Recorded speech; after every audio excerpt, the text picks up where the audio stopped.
Ako sila'y hindi pa alam kung ano yung gusto, pero may pangarap. Ito na nga yung last part ng Taipei trip namin.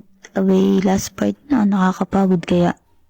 From Ximen Station, nagdiretso na kami ng Blue Line para sa Banqiao. At ito na nga, nakapag-Banqiao na ba ang lahat? Pagbaba mo pa lang ng Banqiao Station, Paskong Pasko na nga. Dito sa Taiwan, isa ang Banqiao sa mga lugar na mafe-feel mo na Christmas na. Sa mga oras na to, pagod na yung mga paa namin. Simula umaga pa lang, lakad na kami ng lakad hanggang maggabi nga. Pero kaya lang, sinulit na namin yung pagpunta namin dito sa Taipei. O diba, sa isang araw, ang dami na naming napuntahan. Ang angas lang kasi ng transportation system nila dito. Pero, mas maangas pa rin magpasko sa Pinas. Kahit anong dami ng tao rito, kahit anong dami at sari-saring pailaw man ang nakikita namin dito, kaming mga OFW, sabik na sabik pa rin kaming magpasko dyan sa Pinas. Salamat kami kasi meron ganito dito. Kahit papano, may napupuntahan at nagagalaan. Naiibsan yung pangungulila sa pamilya. Kaya sa mga pamilya na merong OFW, kumakain, gumagalaman kami.